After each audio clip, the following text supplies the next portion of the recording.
172쪽쯤이 되겠습니다. 시편 95편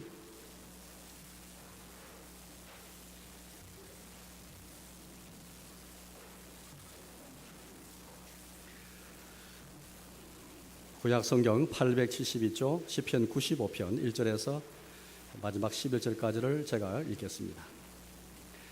오라 우리가 여호와께 노래하며 우리의 구원의 반석을 향하여 즐거이 외치자. 우리가 감사함으로 그 앞에 나가며 시를 지어 즐거이 그를 노래하자. 여호와는 크신 하나님이시요 모든 신들보다 크신 왕이시기 때문이로다. 땅의 깊은 곳이 그의 손안에 있으며 산들의 높은 곳도 그의 것이로다. 바다도 그의 것이라 그가 만드셨고 육지도 그의 손이 지으셨도다. 오라 우리가 굽혀 경배하며 우리를 지으신 여호와 앞에 무릎을 꿇자. 그는 우리의 하나님이시요 우리는 그가 기르시는 백성이며 그의 손이 돌보시는 양이기 때문이라. 너희가 오늘 그의 음성을 듣거든 너희는 머리바에서와 같이 또 광야의 마사에서 지냈던 날과 같이 너희 마음을 완악하게 하지 말지어다. 그때에 너희 조상들이 내가 행한 일을 보고서도 나를 시험하고 조사하였도다. 내가 40년 동안 그 세도로 말미암아 근심하여 이르기를 그들은 마음이 미혹된 백성이라 내 길을 알지 못한다 하였도다. 그러므로 내가 노하여 맹세하기를 그들은 내 안식에 들어오지 못하리라 하였도다. 아멘.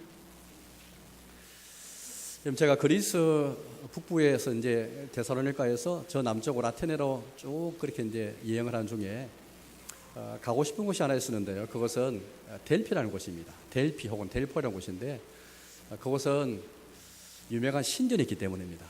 물론 거짓 신이고 거짓 종교고 거짓 신전이지만 그러나 도대체 무엇 때문에 사람들이 거기 많이 모일까? 그리스는 뭐 신화의 고향이다 보니까 온갖 신들이 많고 온갖 종류의 그런 뭐 숭배가 많은 곳입니다. 좀 우상이 뭐 가득한 그런 곳이죠. 그래서 이제 대포령 곳에 그렇게 와서 이제 신전을 보고 또 몇 가지 제가 생각한 점이 참 그렇게 많았습니다. 먼저 사진을 보면서 제가 몇 가지 좀 소개해드리겠습니다. 사진을 볼까요? 저 델포에 있는 전체 신전, 델포의 신전이 유명한데요. 가장 유명한 것이 이제 아폴로 신전입니다. 아폴로는 태양신입니다. 제일 위에 보시면은 원형 경기장이 있습니다. 모형인데 저거는요. 원형 경기장 바로 밑에 큰 신전이 아폴로 신을 숭상하는 아폴로 신전입니다. 그리고 제일 밑에 보시면 오른쪽에 이제 뭐 이렇게 그곳에 시장인데 쉽게 말하면요. 기둥이 있고 기둥에 천정이 있어가지고 그 시장에서 물건을 사고 팔기도 하고 사람들이 회합도 하기도 하고 그런 곳입니다. 그래서 오른쪽에서 좀 꺾어서 왼쪽으로 올라가서 다시 사선으로 오른쪽 올라가시면은 저 아폴로 신전에 들어갈 수 있고요. 또 원형 경기장 들어갈 수 있게 되겠습니다. 저게 델포에 있는 유명한 신전입니다. 그 다음 사진 볼까요? 저기 제일 밑에 있는 시장입니다. 흔히 아고라는 곳인데요. 저 기둥만 남아 있습니다. 원래 천정이 있는 곳인데 다 무너져 버리고 기둥만 남아있어서 옛날 흔적만 볼 수 있을 뿐입니다. 보실까요? 그 다음 보실까요? 자그마한 이제 돌 모양 하나 있는데 저거 계란 모양입니다. 저것은 그리스 신화 보시면 제우스 신이 있는데요. 이 신이 가장 어떤가는 신중의 신이라 불리는 그런 신입니다. 저 신이 지구 양 끝에서 독수리 2마리를 탁 날렸더니 저곳에서 독수리가 만났어요. 그래서 저것이 세계의 배꼽이다. 세계 중심이 돼가지고 저 계란 모양의 돌이 있는데 저곳에서 이제 독수리 만났고 거기서 바로 신들이 생긴 겁니다. 천상과 지상이 만나서 지상에서 천상의 신을 만나기 위해서 가장 가까운 곳이 바로 저곳이다. 그렇게 해서 사람들이 저곳을 많이 몰리게 되는 것입니다. 저쪽 올라가면 이제 바로 위에 이제 아폴로 신전이 나오게 되는 것이죠. 그 다음 사진 볼까요? 아폴로 신전에 흔적은 남아 있습니다. 기둥만 있습니다. 뭐 아주 화려하고 웅장하지만은 뭐 저렇게 이제 폐허처럼 저렇게 이제 기둥만 남아 있습니다. 그 다음 볼까요? 저런 기둥을 저기 이제 물 위 많이 보실 텐데 올라올 때는 해가 쨍쨍했는데 올라오니까 폭우가 쏟아져가지고 흥건하게 물이 좀 쌓여 있습니다. 저 폭우 속에서도 제가 사진을 좀 몇 장 찍었습니다. 그 다음 볼까요? 저거는 이제 아폴로 신전이랑 비교는 못되지만은 자그마한 또 신전인데 바로 밑에 신전인데 저건 좀 형태가 좀 남아 있습니다. 저런 기둥도 남아 있고 천정 형태가 남아 있는 것이죠. 그 다음 사진 볼까요? 저곳은 이제 아폴로 신전을 향해서 나아가면서 올라가는 길입니다. 이름이 거룩한 길이에요. 그냥 올라갈 수 없는 평범한 길이 아니고 신을 만나기 위해서 신의 신탁, 신의 지혜와 신의 음성을 듣기 위해서 올라가는 길이기 때문에 저 길로 많은 사람들이 인생의 참 고달픈 문제를 해결하기 위해서 보물 들고 저 거룩한 길로 올라갔던 것이죠. 그래서 거룩한 길이라 불렸던 곳입니다. 그다음 볼까요? 저 위에서 내려다본 이제 아폴로 신들의 그런 터가 되겠습니다. 기둥이 왼쪽에 남아 있고 이런 터가 남아 있게 되는 것입니다. 그다음 사진 볼까요? 저건 원래 이제 그 모형도 되겠습니다. 저런 형태로 그렇게 있었을 것이다 추측해서 위에 모여 있고, 또 밑에 보시면 스핑크스 상도 있고, 제가 저 본 다음에 박물관에 갔더니 저 신전에 있었던 여러 가지 물건들, 그 다음에 기둥만 있지만은 이제 무너진 천정, 그 다음에 기둥을 장식하는 여러 가지 것들, 너무나 화려하고 장엄한 것들이 참 많았습니다. 예, 그 다음 사진 볼까요? 저거는 원형 경기장, 바로 신전을 위한 원형 경기장이 되겠습니다. 저거는 그리스나 로마에 가시면 저 원형 경기장을 볼 수 있겠습니다. 저기는 관중들이 꽉 있어가지고 마산 야구장이나 여러 군데 우리 실외에 저런 누가 보시면 관중석 있지 않습니까? 벌써 저 고대 시대에 벌써 관중석이 있고, 저 밑에서 이제 운동도 하고 무슨 맹수와 싸우기도 하고 체력 단련하는 그런 곳이 되겠습니다. 그럼 제가 이처럼 이제 이 델피에 있는 신들을 보면서 많은 생각을 하게 되었습니다. 왜냐하면 저 거룩한 길을 따라서 인생의 문제를 해결하기 위해서, 그렇게 이제 신의 음성을 듣기 위해서 흔히 신탁을 구한다, 신탁을 받는다 그런 말 하는데요. 저 신의 음성을 듣는다는 말입니다. 신의 지혜를 받아서 인생의 문제 해결하기 위해서 이제 보물 들고 오는 것이죠. 그런데 여러분, 그게 신탁 받는 게 쉽지 않았습니다. 왜냐하면은 벌써 밑에서 7일 동안 몸과 마음을 다 깨끗이 한 다음에 정화한 다음에 올라와야 했습니다. 그래도 다 받아주지 못했습니다. 먼저 염소에게 시험합니다. 염소에게 찬물을 딱 떠들어 가지고요, 염소가 후두둑 떨면 신탁을 받을 수 있고, 염소가 반응이 없으면 한 달 뒤에 다시 와야 되는 것입니다. 그리고 이 신은 빈부를 차별합니다. 부자와 가난한 사람을 차별합니다. 그래서 부자가 돈을 많이 들고 온 유력자들한테는 신이 좀 음성을 좀 잘 들려줍니다. 신탁을 잘 줘요. 그렇지만 가난한 사람한테는 예선자 노인자, 예, 노, 아니요, 이 대답밖에 못하는 것입니다. 그래서 이제 가난한 사람 오면은 무녀가 주머니에서 콩을 꺼내는데 흰색 콩이 나오면 예고, 무슨 내용인도 모르고 그냥 예 쓰고, 검은 콩이 나오면 노고, 참 우스꽝스러운 그런 모습을 많이 보게 되는 것입니다. 저는 이런 델피 신들을 보면서 몇 가지 생각했는데 그중 한 가지는 종교입니다. 종교란 과연 무엇일까? 우리 기독교도 종교의 행태를 갖고 있는데 기독교가 참 종교일까? 왜 그러면 기독교 참 종교는 왜 다른 종교는 거짓 종교일까? 왜 거짓된 종교라 말하는 것일까? 종교가 무엇이길래 이렇게 된 것일까? 이 델피 신에서 보았던 아폴로 신을 숭상하면서 이들이 행했던 그 신을 보면은 빈부도 차별하고, 부자와 가는 사람을 차별하고, 염소가 찬물을 그렇게 끼얹어서 털면 신탁을 받고, 못하면 돌아가야 되고, 정성을 다하고 뭔가 보물 들고 와서까지 신탁을 구하려 했지만은 그 신은 항상 정의로운 신은 아니었습니다. 이런 모습 보면서 종교가 무엇일까? 그렇다면 기독교는 참 종교일까? 이런 등등의 생각을 하게 되었습니다. 그러면서 올해 종교 500년을 맞아서 저는 이 칼빈이라는 그런 개혁자를 우리 잘 알지 않습니까? 루터도 알지만은 칼빈 같은 이제 우리 개혁자인데, 이 사람은 1509년에 태어나서 1564년에 죽었던 55살을 살았던 그런 사람입니다. 죽는 나이에 죽은 사람이죠. 옛날에는 나이가 그렇게 우리처럼 이렇게 수명이 길지 못했습니다. 이 사람이 이 문제를 많이 그래 고민을 했습니다. 이 칼빈이 루터를 이어서 이제 그 다음 세대를 이어서 사람인데요. 루터가 참 깨닫고 루터를 통해서 확산된 이신청의 복음 위에 서가지고 이 칼빈이 책을 하나 썼습니다. 이제 개신교가 이렇게 이제 온 유럽에 확산이 되면서 이 신학에 대해서 뭔가 변정도 하고 우리의 신앙이 우리의 종교가 옳다는 것을 알려야 되겠는데 이걸 할 만한 역량 있는 사람이 없는 거예요. 그래서 칼빈이 개인적으로, 또 부탁받은 것도 아니지만 개인적으로 뭔가 참 그렇게 책을 하나 썼는데요. 그것이 바로 기독교 강요입니다. 이 강요란 말은 요약해서 대강을 요약한 것이 바로 강도란 말인데요. 기독교 신앙, 저 성경을 잘 그렇게 대충을 정리해서 요약한 것이 바로 기독교 강요입니다. 그의 나이 27세 때 이 책을 썼는데요. 이 책 때문에 칼빈이 기독교 세계에 유명한 사람이 되었습니다. 바로 2년 뒤에 스위스 제네바에 목사로 그렇게 부름받아서 그거 청임받아서 가서 목회를 하게 되는 것입니다. 이 기독교 강요에서 이제 칼빈이 이 문제를 언급합니다. 참 종교가 무엇이고 거짓 종교가 무엇인가? 참 종교와 거짓 종교의 가르는 것이 무엇인가? 그런 경건이라고 봤습니다. 경건이 있느냐, 경건이 없느냐. 경건이 있으면 참 종교이고 경건이 없으면 거짓 종교이다. 그렇게 말했습니다. 그럼 참 경건을 이루는 것이 뭔가? 두 가지를 말했습니다. 하나는 신에 대해서 바른 지식이 있는가? 그리고 그 신에 대해서 바르게 알고 그 신을 바르게 인정하고 그 신께 영광을 돌리는가? 나아가서 예배하는 그 신을 대하는 우리 사람에 대해서 바른 지식이 있는가?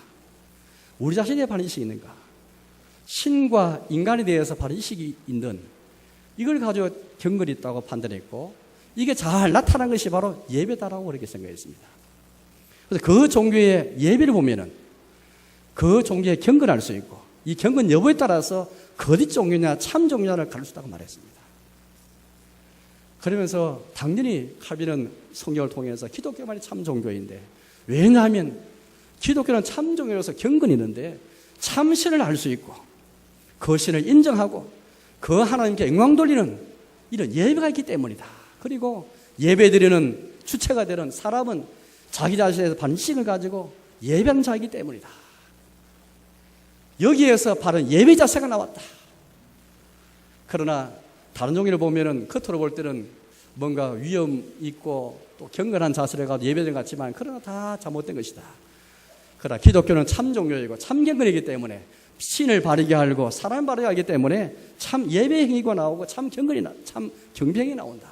그렇게 말했습니다. 그러면서 여러분들 감히 또 다른 글을 쓰는데요. 이때는 27세가 아니고 좀 이제 나이가 좀 들어서 제레바 교회를 목회하고 그때 이제 이 글을 쓰는데요. 논문을 썼습니다. 그 당시 개신교 진영에서는 이 신학에 대해서 이제 개인적으로뿐 아니라 많은 권력자들과 많은 군주들과 많은 지도자들에게 이 신학을 이렇게 이제 증거했습니다. 왜냐하면은 그 당시 천주교나 그 당시 기독교회나 많은 사람들은 우리 개신교 신학을 굉장히 깔보고 핍박을 많이 했기 때문이다. 너희가 왜 세상을 시끄럽게 하느냐? 너희가 왜 교회권위에 순종하지 않느냐? 너희는 고대 교회의 교보들과 일치하지 않다. 너희의 주장은 옛날부터 내려왔던 우리의 사상과 신앙과 다르다. 이런 박해를 많이 받았기 때문에 거기서 하나씩 변경이 필요했습니다. 그렇지 않다고. 우리 교회 권위를 순종한 자들이고 시끄럽게 하는 자들이 아니고 우리 고대 교보들과 반대하는 사람들이 아니고 성경을 중심으로 해서 성경을 연구했던 고대 교보들이 그들이 당시 교회를 세웠던 교보들인데 이 사람들을 그 책을 인용하면서까지 저희 칼빈은 이런 논문을 썼습니다. 왜 교회 개혁이 필요한가? 이 결국 종교개혁은 교회를 개혁한 것인데요. 교회를 개혁하기 때문에 종교개혁이었는데 그리고 그 기독교의 영혼 아까 우리 칼빈이 기독 강조에서 말한 것처럼 참 이 기독교는 경건이 있는 것이고 또 이 경건은 신에 대한 지식과 사람 지식이 바로 있고 이걸 통해서 그렇게 참 경배 나온다는데 바로 그것은 예배를 통해서 나타난다고 왔습니다. 그래서 종교의 영혼은 또 아니 기독교의 영혼은 바로 예배이다. 그런 말했습니다. 칼빈이 왜 여러분들이 장황하게 이렇게 교회가 왜 필요한가 말하면서 예배까지 나가야 되는 것일까요? 왜냐하면 예배는 교회의 영혼이고 기독교의 영혼이고 기독교가 참 종교임을 드러낼 수 있는 가장 중요한 핵심이기 때문입니다. 그래서 이 기독교 영혼 예배 오늘 이 설교 제목입니다만은 제가 지은 말이 아니고 칼빈이 교회 개혁의 필요성에 관한 책에서 제가 따온 것입니다. 왜 칼빈이 예배가 무엇이기에 기독교 영혼에 그랬을까? 영혼이 있어 몸이 있는데요. 칼빈이 말하기를 예배가 영혼이고 그 다음에 모든 사람 몸이다. 몸은 영혼을 위해 기여하고 몸을 위해 존재하는데 기독교 영혼은 예배를 위해서 교회 제도가 있고 교회 직원이 있고 치료회가 있고 당회가 있고 교회 봉사가 있고 다 모든 것 다 예배를 위해서 있다. 그렇게 말했습니다. 맞아, 몸이 영혼을 위하지 못하고 영혼이 기하지 못하면 부패한 것이다. 여러분 칼빈이나 그 다음 개혁가들이나 그 다음 경건의 신화를 통해서 신앙개혁과 예배개혁과 교회개혁이 주는데요. 교회개혁은 다른 것이 아니었습니다. 예배개혁이었어요. 왜? 예배에 의해서 참 종교냐 거짓 종교가 드러나기 때문이죠. 예배를 통해서 참 경건이 드러나고 참 경건을 통해서 이게 진짜 종교냐 거짓 종교가 드러나기 때문에 그런데 그 당시 중세 천년 기간 동안에는 예배가 문제가 많았습니다. 그냥 뭐 겉으로 볼 때에 조직이나 제도 정도의 문제가 있는 게 아닙니다. 근본적으로 이신층의 복음 자체의 문제가 있고 이층의 복음이 왜 중요하냐 아십니까? 그 복음을 잘 이해해야만 우리 자신을 바르게 잘 이해할 수 있기 때문입니다. 자기를 부정하지 않고 자기를 부인하지 않고 예수님에게 있는 하나님의 의를 의지하지 않고는 결단코 하나님을 제대로 예배할 수 없고 우리 자신의 것을 가지고서는 하나님 예배할 수 없기 때문에 이신적인 복음은 곧 예배가 지킬 때이기 때문에 그래서 이신적인 복음이 중요하고 예배가 중요하고 근데 이 문제가 부패하게 된 것입니다. 그 당시 교회개혁은 그냥 뭐 일부 교리가 좀 잘못되고 일부 제도가 좀 잘못되어서 된 것이 아닙니다. 기독의 핵심을 부패하고 기독 영혼이 부패하고 영혼이 부패하니까 몸도 부패하고 복음이 부패하니까 둘러싼 모든 것이 다 조직과 제도와 치리와 직원이 부패하니까 그래서 참 경건을 드러내고 참 종임을 드러내기 위해서 그렇게 해서 교회 개혁이 일어나게 되었던 것입니다. 인위적으로 나타난 것이 아니었다. 하나님께서 세우신 하나님께서 그렇게 교회를 새롭게 하시기 위해서 당신의 백성들을 부르시고 그렇게 주님이 인도하여 간 것이죠. 저는 오늘 성경 말씀을 통해서 왜 기독교가 참 종교이고 또 이 참 종교임이 어떻게 예배에서 할 수 있는지를 저는 오늘 말씀 통해 설교하고자 하는데요. 처음은 여러분들 우리가 누구 예배 드리는가 하나님에 대해서 우리가 바르게 알고 예배의 대상에서 하나님을 바르게 알고 하나님 인정하고 그 하나님께만 영광 돌리는 이것이 바로 먼저 예배의 출발입니다. 이게 잘못되어 버리면은 우리의 종교 핵심인 경건이 무너져 버리고 그럼 기독교가 거짓 종교가 될 가능성이 많습니다. 중세교회는 거짓 종교가 되어버렸고 참 종교로 부름받았지만 거짓 종교가 되어버렸고 미신에 빠져버렸거든요. 제일 중요한 것은 이 예배를 받으시고 예배에 대해서 하나님을 바르게 아는가 주님께 대한 바른 교훈이 있는가 거짓 종교는 여러분들 딱 차이가 있습니다. 거짓 종교는 사람이 고안해내고 사람이 상상해내어서 신을 만들고 또 그렇게 신을 그렇게 제조하지 않습니까? 심지어 여러분들 피조물 하나님이 지으신 피조물을 그렇게 숭상하지 않습니까? 해와 달과 별 이럴 성신을 숭배하고 하늘에 있는 이런 피조물이나 땅에 있는 피조물들 심지어 동물도 숭배하고 뱀도 숭배하지 않습니까? 뿐만 아닙니다. 나무도 숭배하고 온갖 산에 있는 강과 바다에 있는 피조물을 숭배하는 것. 사람의 영혼이 어두우니까 이런 것들을 신도 알고 그렇게 하는 것이죠. 참 종교는 이 거짓과 다른 점은 무엇이냐면 사람이 지어낸 신이 아니고 참 종교는 하나님의 계시를 따라서 신의 계시를 쫓아서 우리 마음대로 신을 만들어내서 그 신을 인정하는 거 아니고 우리 마음대로 아니고 하나님의 계시를 따라서 그 하나님을 알게 되면서 그 하나님을 인정하면서 그 하나님의 영광을 돌리는 것 이게 예배의 시작인 것입니다. 우리는 우리 양심에 의해서 이 신을 아는 것이 아닙니다. 자연생활을 통해서 이 신을 알게 되지 않습니다. 우리 성경 말씀 하나님께서 인생을 위해서 양심으로도 안 되고 자연세계에서도 되지 않고 오직 성경 말씀 하나님이 들으신 이 말씀을 기록하게 한 말씀 이 말씀을 통해서 우리 하나님이 어떤 분이신지 알고 그 하나님 인정하면서 하나님 영광을 돌게 되는 것이죠. 오늘 성경 말씀을 함께 보겠습니다. 1절인데요. 오라 우리가 여호와께 노래하며 우리의 구원의 반성을 향하여 즐거이 외치자. 오늘 노래하고 즐거이 외치는 그런 이제 사람들이 있고요. 이 대상이 있습니다. 여호와다 말하고 있고요. 우리의 구원의 반석이다 그렇게 말씀합니다. 여호와라는 것은 하나님의 신명, 하나님 이름인데 특별한 이름입니다. 특별히 이 여호와의 이름은 아무에게 주지 않았고요. 자기가 언약 맺어서 언약 맺은 백성에게만 주신 이름입니다. 쉽게 말하면 신랑과 신부가 언약 맺은 사람이잖아요. 어떤 사람이 많은 사람과 친구도 맺을 수 있고 교제하면 지낼 수 있지만은 아무나 언약 맺지 않습니다. 아무나 신랑 신부 삼지 않습니다. 언약 맺은 관계이죠. 특별한 사람이라는 뜻입니다. 하나님께서는 우리 같은 죄인들을 부르셔서 우리가 언약 맺으시지 않습니까? 자기를 낮추셔서 자기의 백성으로 다 부르시면서 우리 하나님께 언약하시면서 그때 주신 이름이 여호와입니다. 우리 예배하는 하나님은 우리 여호와로서 언약의 주님이신 것입니다. 그래서 단순히 하나님은 저 멀리 계시고 저 피 안에 계신 하나님 신이 아니고 우리와 관계없이 있는 그런 신이 아니고 언약을 통해서 우리와 관계하시고 우리와 교제하기 원하시고 우리 연합하기 원하시는 언약의 주님이신 것입니다. 구원의 반석이다 그렇게 말씀합니다. 우리를 구원하시는 반석 같은 분이시다 그런 말씀이지 않습니까? 우리가 공경에 빠졌을 때에 역경에 빠졌을 때 시련에 있을 때에 모른 체 하고 있는 그런 신이 아니고 건지시고 구원하시는 반석 같은 그런 분이시다 그렇게 고백하고 있는 것입니다. 3절 말씀을 보겠습니다. 3절입니다. 여호와는 크신 하나님이시요 모든 신들보다 크신 왕이시기 때문이로다. 크신 하나님이시다. 이 사람이 얼마나 작은 존재입니까? 참 밋밋한 존재이지. 사람이 할 수 있는 것이 그리 많지 못합니다. 인생 살다 보면 우리가 그거 느끼지 않습니까? 사람은 참 너무나 작구나. 과학기술이 발전된 것 같아도 사람이 할 수 있는 게 그렇게 많지 않습니다. 하나님은 반면에 크신 하나님이시고 모든 신들보다 크신 왕이시기 때문이다. 하나님 왕이신데요, 우리 왕 대신에 안 사니까 왕이 어떤 존재인지 잘 알지 못합니다. 이 왕이 세상 역사를 보면은 악한 왕도 많았고 막 그저 그런 왕도 많았고 선한 왕도 많았지만은 우리 여기 나오는 왕이신 하나님은 그런 왕과 비교할 수 없죠. 정의와 공의와 사랑으로 자기 백성을 부르시고 지키고 보호하시는 모든 신들보다 뛰어나시는 그 왕이심을 우리에게 말하고 있습니다. 하나님께서 우리 왕이심을 어떻게 우리 알았습니까? 우리 양심에서 우리 이성적으로 그렇게 연구해가지고 우리가 철학적으로 알았습니까? 자연세계에서 묵상한 것 알았습니까? 그렇지 않죠. 우리가 지어낸 신이 아닌 것입니다. 하나님의 계시조차서 우리에게 주어진 그 하나님이신 것이죠. 또 이어서 이렇게 우리에게 말씀합니다. 4절을 읽어보겠습니다. 땅의 깊은 곳이 그의 손 안에 있으며 산들의 높은 곳도 그의 것이로다. 바다도 그의 것이라. 그가 만드셨고 육지도 그의 손에 지으셨도다. 하나님이 우리를 지으시고 모든 세상의 피조물, 땅과 하늘과 바다와 그 가운데 있는 모든 것을 자기 손으로 지으신 창조주시다, 그렇게 말합니다.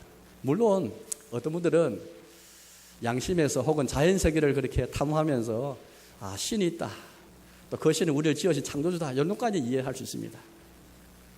그러나 그 신을 알더라도 그 신께 영광 돌리지 않고 그 신을 숭상하지 않고 그 신께 자기의 마음을 들이지 않습니다. 혹 그 신이 창조에서 인정한다 할지라도 그 다음에 6절을 말씀 보니까요, 그 이상의 하나님이심을 우리에게 고백하는데 이렇게 말씀합니다. 오라 우리가 굽히어 경배하며 우리를 지으신 여호와 앞에 무릎 꿇자. 7절입니다. 그는 우리의 하나님이시요 우리는 그가 기르시는 백성이며 그의 손이 돌보시는 양이기 때문이라. 우리 성경을 통해서 계시되어지는 하나님은 창조주실 뿐 아니라 자기의 손으로 우리의 목자가 되어서 우리를 기르시기도 하시고 우리의 왕이 되셔서 자기 백성을 돌보시는 우리의 왕이십니다.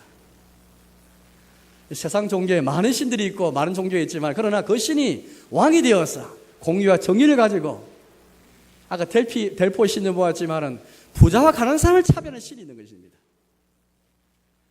그런 신도 사람이 안미하니까 그런 신을 앞에 나와서 보물 들고 와서 뭔가 돈으로 보물로 신의 마음 움직일 수 있는 것처럼 우연히 해서 하얀 콩이 나오면 이제 쓰고 검은 콩이 나오면 놓고 이렇게 사람이 생각하기도 우스꽝스러운 그런 종교와 신이 있는 것입니다. 그래서 우리 하나님은 너무나 정의롭고 공의로우시고 선하신 왕이신데 자기 손으로 자기 백성을 돌보시고 자기 손으로 양 같은 우리를 기르시고 이걸 여러분들 우리가 양심이나 자연세를 통해서 깨달을 수가 없는 것입니다. 혹 어떤 이는 자연세계에서 하나님 창조시다 인정할 수 있지만은 그분이 우리의 왕이시다, 지금 또 그분의 손에 의해서 우리가 길러지고 돌봄받는 양같은 존재들이다, 그의 백성이다, 하나님 인생사에 개입해가지고 온 세계 역사에 개입하셔가지고 왕으로서 목자로서 인도하시는 분이신 것을 인정하지 않습니다. 참 종교가 무엇이냐, 이런 신을 알고 신에 대해서 바른 교훈을 받고 이런 신에 대해서 바른 교훈을 받아서 알고 그분을 인정하고 그분께 영광 돌리는 것, 이게 경건의 한 축을 이루는 것이고, 성경은 결국에는 성경은 1부, 2부가 있는데요, 구약과 신약 이 1부, 2부가 아니고 성경은 1부는 하나님에 대해서 하나님이 어떤 분이신가를 우리에게 말하고 있고 2부는 사람이 어떤 존재인가를 말하고 있는 책이 성경책입니다. 그래서 성경 우리에게 참 경건이 무엇인지 참 종교가 무엇인지 우리에게 말하고 있습니다. 오늘 시편 95를 통해서 말씀하시는 우리 계시하시는 하나님 어떤 분이십니까? 우리의 언약의 주님이 되시고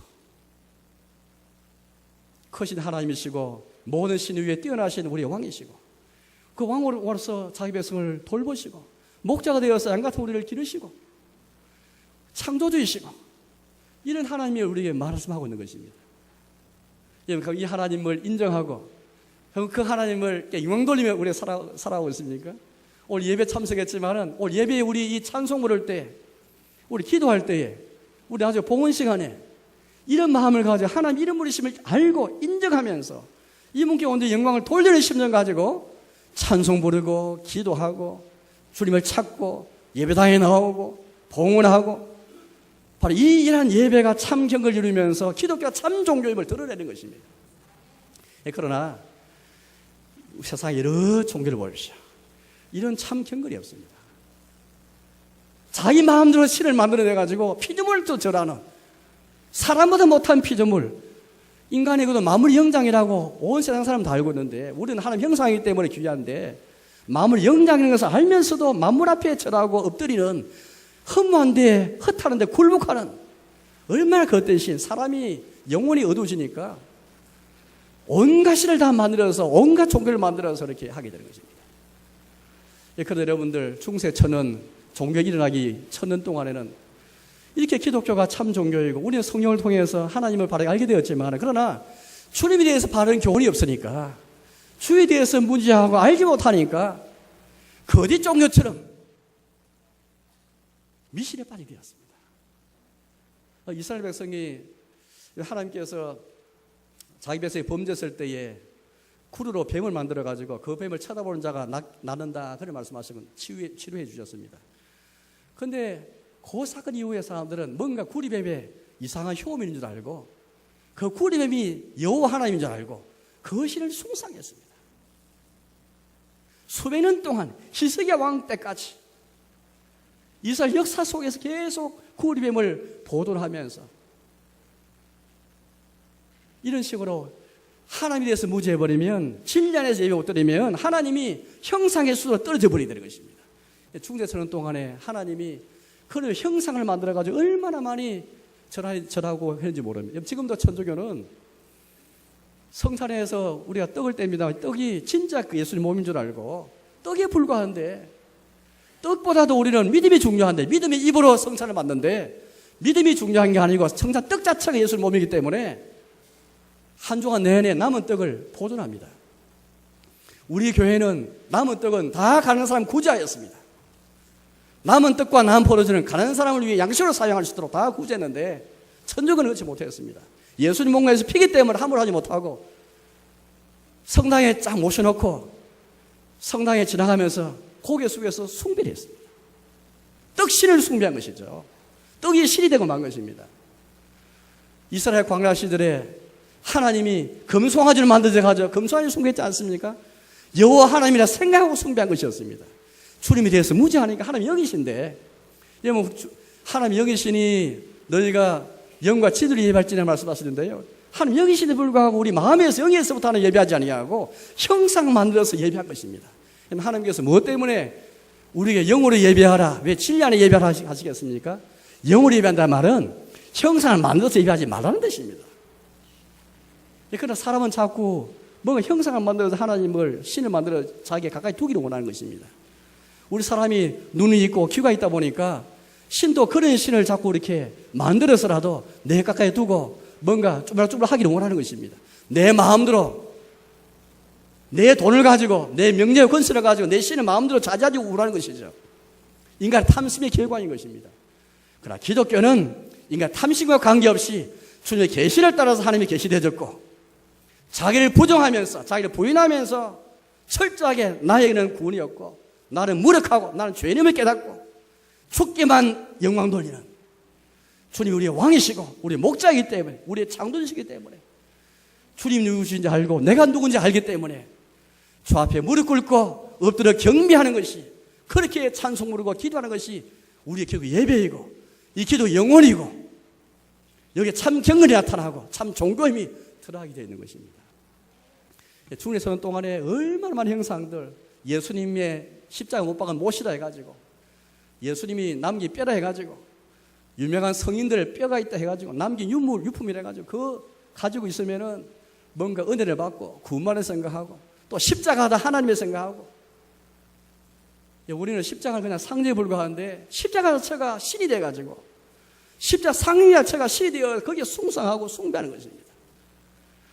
하나님에 대한 바른 교훈이었으면 이렇게 사람은 영혼은 안매해가지고 그러면 미신의 거리 종교 다 빠지게 된 것입니다.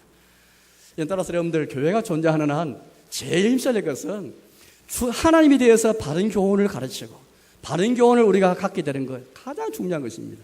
하나님께서 교회가 존재하는 한 항상 교회 지원을 주시는데요, 그래서 우리는 흔히 항존 직원이라고 부릅니다. 항존 직원. 항존이라는 말은 어려운 말인데 항상 존재하는 직원이 항존 직원입니다. 목사, 장로, 집사입니다. 하나님께서 뭐 때문에 목사, 장로, 집사를 주셨을까? 왜 직분을 주셨을까? 항존 직분, 항존 직분 이전에 항존 직무가 있습니다. 교회가 존재하는 항상 있어야 할 직무가 있습니다. 그 직무 때문에 직분이 있는 것입니다. 오늘날 교회가 사람은 세워놓고 직무가 없어요. 무슨 직무인지도 잘 모릅니다. 하나님께서 왜 목사를 세우시고 왜 장로 세우는지 왜 집사 세우시는지 항존 직원을 불리면서 항존할 직무에 대해서는 소홀히 여기고 무지하게 여기고 참 많이 있습니다. 우리 신앙 고백서를 보시면은 항존 직무 세 가지입니다. 하나는 교회가 존재할 있어야 하는 직무는 설교와 성찬과 세례를 통해서 주님에 대해서 사람에 대해서 바른 교훈이 있는가, 바른 교리가 있는가.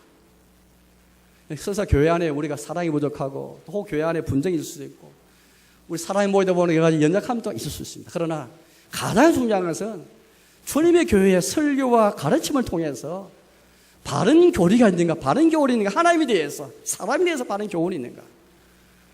목회서신을 보시면은 목회서 하시면 우리가 디모데전서, 디모데후서, 디도서 세 성경을 목회서시라 부르는데요. 왜냐하면은 주님의 교회를 목양하고 주님의 교회를 우리 하나님께서 목자 되셔서 직원을 불러서 이렇게 목양하게 하시는데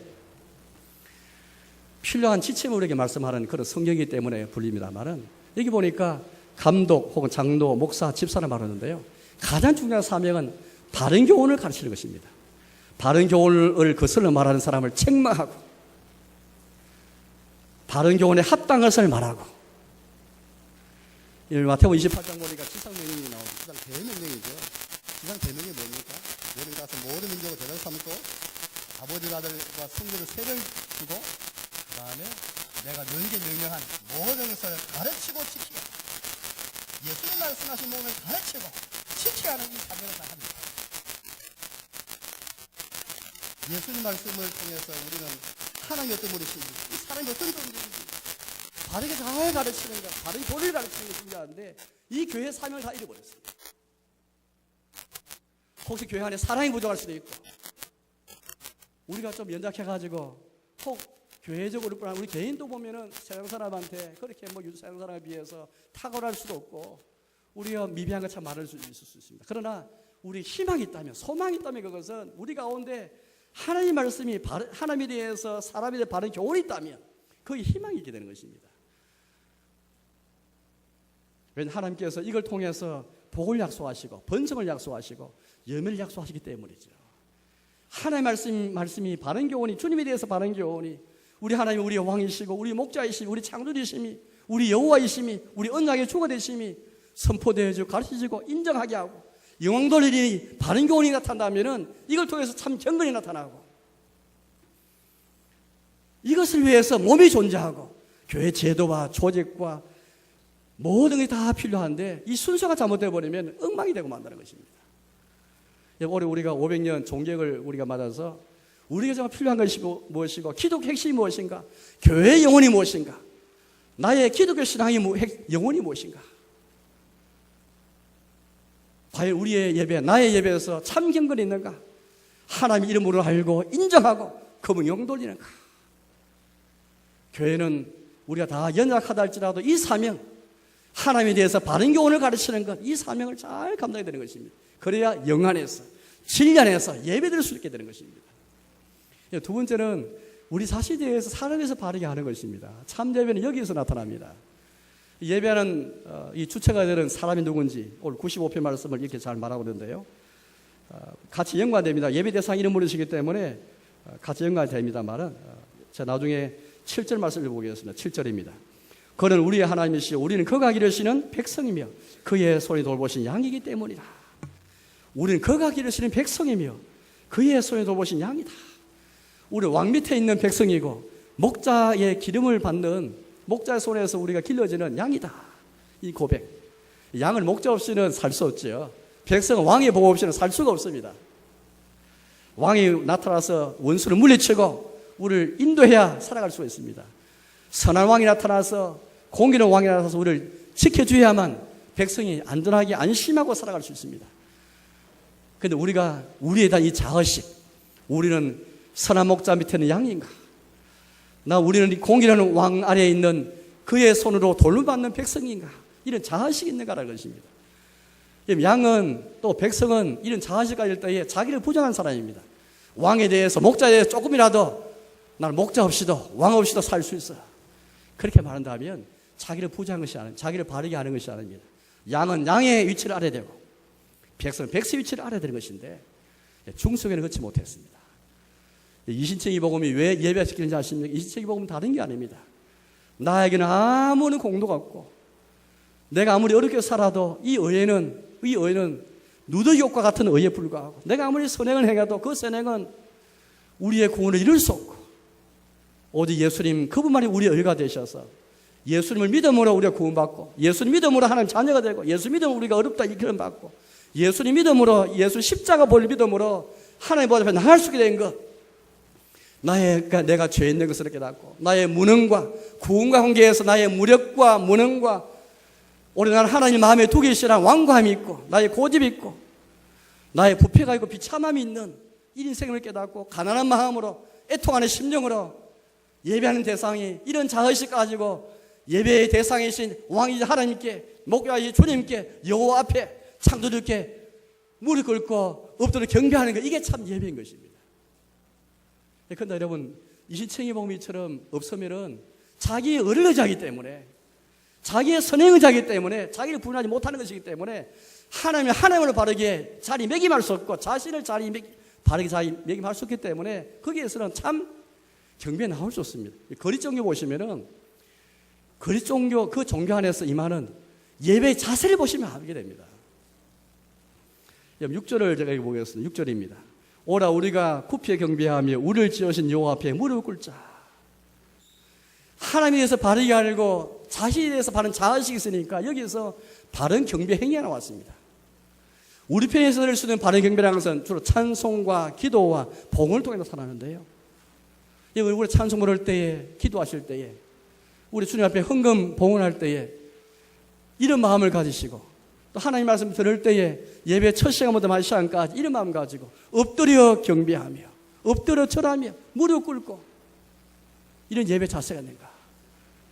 오늘 많은 종교와 많은 종교들이 있지만은 그 신을 설사 두려워하고 아니 신의 형벌이 무서워가지고 종교를 가는 사람도 있고 신이 창조 영성을 안다 할지라도 과연 이런 식으로 신의 인도를 깨닫고 신의 섭리를 알고 공경하면서 그냥 형벌을 무서워하는 정도를 넘어서서 그 신을 자기 아버지를 알고 공경하면서 이런 식으로 무릎 꿇고 굽혀 경배하는 참 경배 자세가 있는가. 왜 기독교가 참 종교인가? 하나님 바르게 알기 때문이고 우리의 마음대로 하나님 하는 것이 아니라 신의 계시를 따라서 성경 말씀 하나님 말씀을 따라서 하나님 바로 알고 철저히 자신을 부인하면서 하나님 예배하기 때문에 이런 경배 행위가 나오게 되는 것입니다. 여러분 저 우리가 무릎을 꿇고 있습니까? 비록 우리 앉아있지 마음에서부터 마음을 꿇고 엎드려 경배하면서 이 세상에 여러분들 누가 감히 함부로 우리가 누구 앞에 무릎 꿇고 한번 누구 앞에 우리가 한번 엎드려 경배하는 사람 누가 있습니까? 종교에서만 가능한데요. 모든 종교 그렇지 않습니다. 세상에 많은 종교 있지만은 이런 참다운 경건이 없습니다. 왜? 참신을 알고 참 자기에 대한 인식이 없기 때문에 참다운 경배의 자세가 나올 수 없는 것이죠. 그렇다면 이제 오늘 우리의 기독교는 참 종교인가? 기독교 영혼이 예배에서 우리는 참 경건을 드러내는가? 예배를 통해서 참 종교임을 드러내는가? 하나님 이름 부리시고 우리 이런 자인 것을 인식한다면은 이런 예배 자세가 나오는 걸 가만히 생각해보십시오. 혹시 여러분들 예배 드리면서 그 형식을 갖추지만은 형식화되어 있고 의뢰 우리 예배 드린다면 원래 자신 한번 생각해보시고 돌이키시길 바랍니다. 굽혀 경배하며 무릎 꿇을 뿐 아니라 오늘 뒤에 말씀 보니까 오늘 그의 음성을 듣거든 하나님의 음성 들었을 때에 마음을 완악하게 했던 이전의 세대처럼 그렇게 되지 아니하고 하나님의 음성 들을 때 마음을 완고하게 하지 말라. 우리 사람의 최대 본성은 자기를 죽이지 않습니다. 자기를 부인하지 않는 게 우리 사람의 본래 습성입니다. 자기가 살아있잖아요.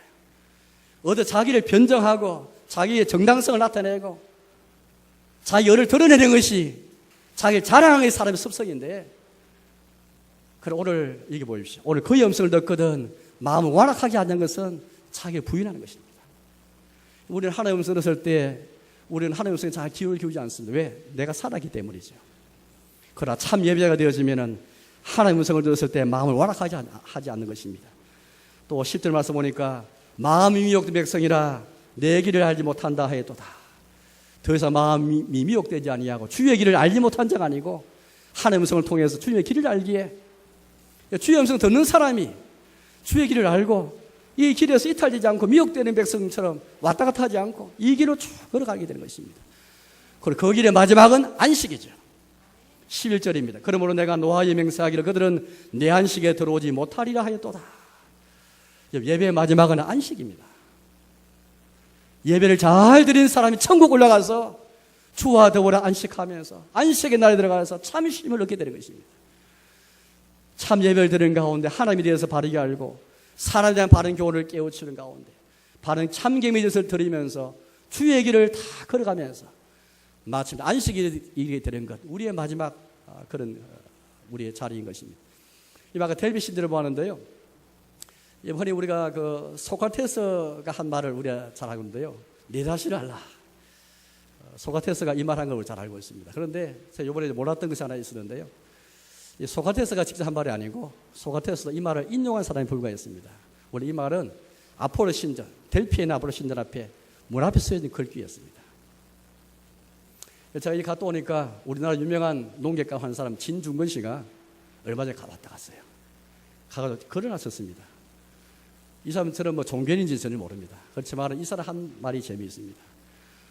이런 델피 신전에 나온 이 사람들이 신탁을 받고 신의 지혜를 받고 그리고 신탁을 받은 다음에 내 자신 알라 경구를 읽으며 내려가면서 신을 만났기에 자신을 아는 가운데 자중하며 살아갔다.